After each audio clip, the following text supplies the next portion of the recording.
مرحبا بكم في قناتكم معلومة.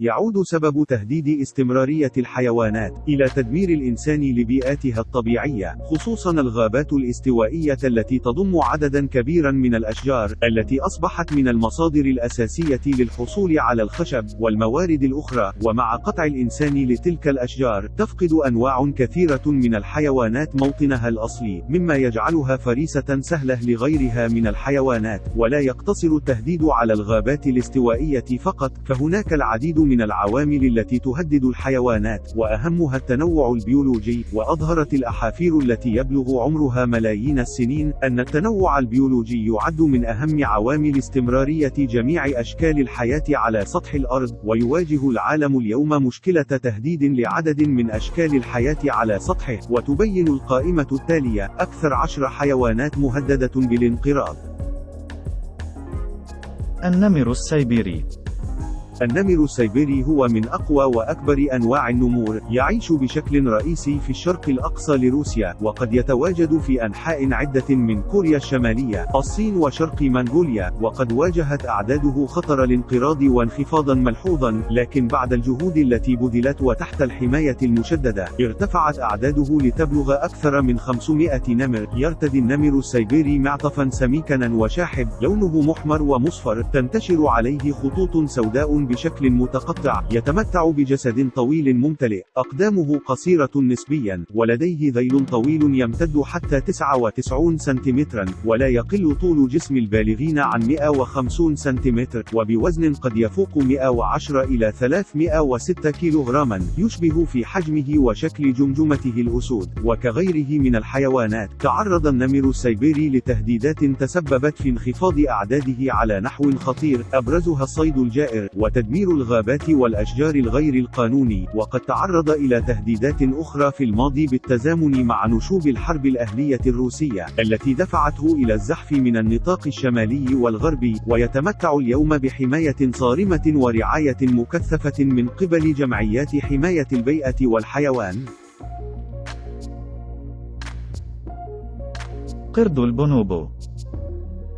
تتواجد قرود البونوبو في جمهورية الكونغو الديمقراطية، في الغابات الكثيفة والغابات المطرة، والمستنقعات في حوض نهر زاير. يتم سرد البونوبو من ضمن الحيوانات المهددة بالانقراض، بسبب فقدان الموائل المتسارع، والمطاردة والحروب الأهلية. ووفقا لآخر التحليلات، التي أثبتت بتواجد نحو 10,000 من قرود البونوبو ما زالوا في البرية. يبلغ متوسط وزن ذكور البونوبو حوالي 43 كيلوغراما، ويبلغ متوسط وزن الإناث 37 كيلوغراما، ويبلغ الارتفاع 78 سنتيمترا و73 سنتيمترا على التوالي. البونوبو، أو الشمبانزي القزم، أو الشمبانزي النحيف، مدرج في قائمة الأنواع المهددة بالانقراض، والتي تعتبر معرضة لخطر الانقراض في البرية، على القائمة الحمراء للاتحاد الدولي لحفظ الطبيعة للأنواع المهددة بالانقراض.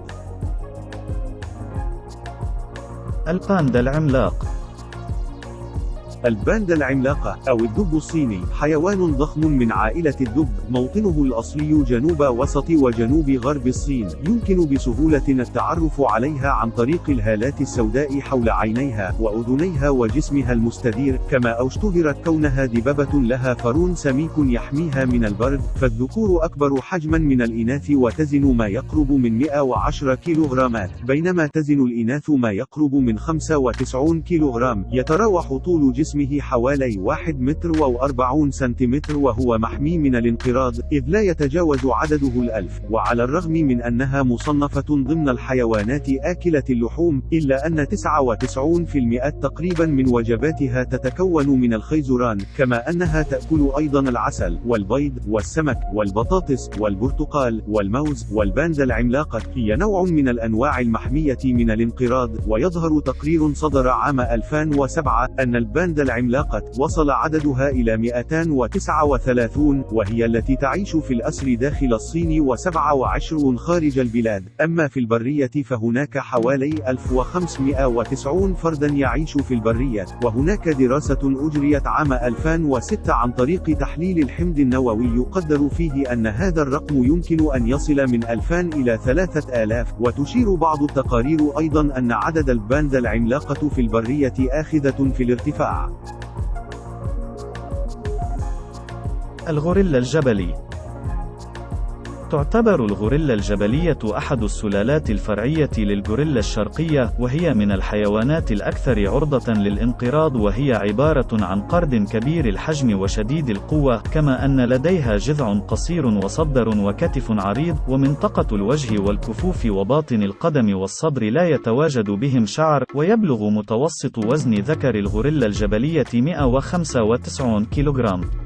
وأما ارتفاعه عند الوقوف منتصبا فنحو 150 سنتيمتر، فيما أن متوسط وزن الإناث لا يتعدى 100 كيلوغراما وارتفاعها 130 سنتيمتر. وتعد الغوريلا الجبلية واحدة من أندر أنواع الغوريلات، وهي ملفتة للنظر بشكل قوي. وتسكن الغوريلا الجبلية المنحدرة البركانية في إفريقيا. وهناك عدد قليل من الحيوانات المفترسة التي تحاول إيذاء الغوريلا، ولكن بسبب النشاط البشري الضار مثل الصيد غير المشروع والحروب الأهلية وتدمير الموائل، أصبحت الغوريلا الجبلية أكثر أنواع الغوريلا عرضة لخطر الانقراض. وحيد القرن الأسود. يعيش وحيد القرن الأسود في قارة أفريقيا، وبالتحديد في وسط وشرق أفريقيا في دول مثل كينيا وتنزانيا والكاميرون وجنوب أفريقيا وناميبيا وزيمبابوي. وعلى الرغم من عدد الدول هذه إلا أن وحيد القرن أعداده قليلة جدا ومتباعدة عن بعضها. ووحيد القرن الأسود هو أكبر أنواع حيوان وحيد القرن، حيث يصل ارتفاعه لا 1.5 متر، ويتراوح طوله ما بين 3.3 إلى 3.6 متر، ووزنه يتراوح بين 800 إلى 1400 كيلوغرام. متوسط عمر وحيد القرن يتراوح بين 60 إلى 50 عاما، وله قرنان من مادة الكيراتين القوية التي تساعده في الدفاع عن نفسه وقطع الأغصان والنباتات. وأحد هذه القرون أطول من الآخر، يصل طوله إلى 60 سنتيمترا أو أكثر. وكانت تلك القرون تستخدم قديما في العلاج من بعض الأمراض. ولون جلد وحيد القرن غالبا ما يكون رماديا، وله شفة عليا مدببة وغليظة تساعده في حمل وتناول الأغصان وأوراق الشجر. سلحفاة منقار الصقر.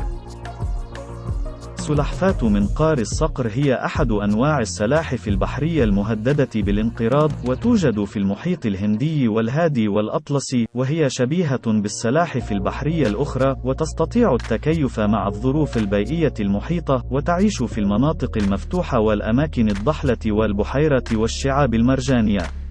وسلحفاة منقار الصقر قل تعدادها بنسبة 80% على مر الثلاثة أجيال الماضية، لتصل إلى 8000 سلحفاة. ويهدد هذا النوع من الحيوانات بسبب تجارة الصدف، حيث تم بيع ملايين من صدف السلاحف على مر 100 عام الماضية، إضافة لصيدها للحومها وبيضها.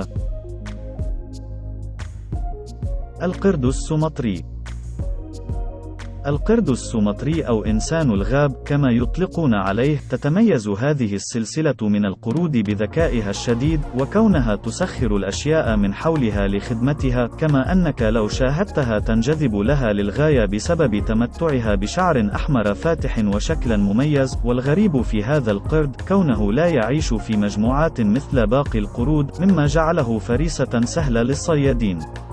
وينمو ليصل طوله حوالي 140 سنتيمترا، ويصل وزنه إلى 90 كيلوغراما في الذكور. أما الإناث فتنمو بمتوسط 90 سنتيمترا و45 كيلوغراما. يتعرض إنسان الغاب للخطر بسبب إزالة الغابات من بيئته، ويختفي إنسان الغاب بمعدل 1000 في السنة. وهناك حوالي 7000 إلى 9000 من إنسان الغاب السومطري مات خلال السنوات الماضية. الحوت الزعنفي. الحوت الزعنفي من الثدييات هو ثاني أكبر حيوان بعد الحوت الأزرق، قد ينمو ليصل إلى 27 مترا في الطول، ويزن حوالي 74 طن. يوجد في جميع المحيطات الكبرى، من المياه القطبية إلى الاستوائية، غائب فقط عن المياه القريبة من حزمة الجليد في القطبين، ومناطق صغيرة نسبيا من الماء، بعيدا عن المحيطات المفتوحة.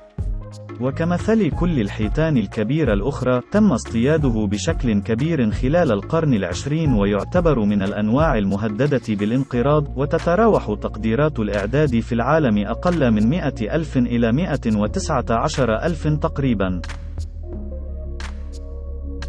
الفيل الآسيوي، ويسمى أحيانا الفيل الأبيض، يعيش في دول شرق آسيا تحديدا، وهو حيوان ثمين في تايلاندا، وهو أصغر حجما من نظيره الإفريقي، ومع ذلك لديه قدرة على الأعمال، حيث يستخدم في الهند لبعض الأعمال الصعبة، وقديما كان يستخدم في الحروب، وهو في الثقافة مهم حيث يعامله التايلانديون على أنه حيوان وطني. ويزين هذا الحيوان وله وجود في الثقافة والمناسبات. الفيل بشكل عام هو أكبر حيوان بري على الأرض، على الرغم من أن الفيل الآسيوي أصغر قليلا من ابن عمه الإفريقي. يمكن التعرف على الفيلة الآسيوية عن طريق أذانها الأصغر والمستديرة، حيث أن أذان الفيل الإفريقي تشبه قارة إفريقيا، وهم يعيشون في مناطق الغابات في الهند، وفي جميع أنحاء جنوب شرق آسيا، بما في ذلك ميانمار وتايلاند وكمبوديا ولاوس. يعيش حوالي ثلث الأفيال الآسيوية في الأسر.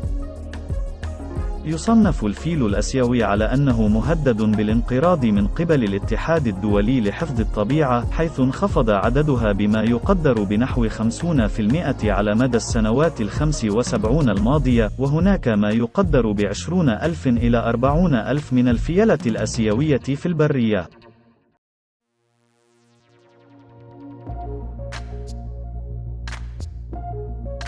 نمر آمور.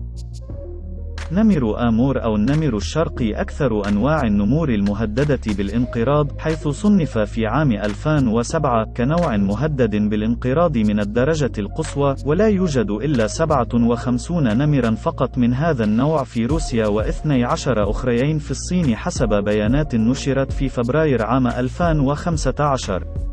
ونمر آمور هو مفترس ليلي، يخرج للصيد قبل الغروب بساعات قليلة، ولا يتحمل وجود البشر في منطقته، فيرحل إذا استقر البشر فيها، لأنه يخاف مواجهتهم رغم ارتباطه بمنطقته التي يسكن بها لعدة سنوات، ويستخدم نفس الطرق في السير والصيد، وتعيش عادة وحدها.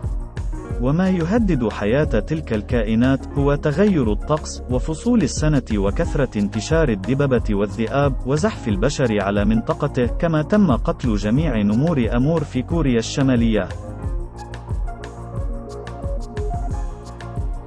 في الأخير، إذا أعجبكم الفيديو، لا تنسوا دعمنا بالاشتراك، والضغط على زر الإعجاب، وتفعيل الجرس، ليصلكم كل جديد.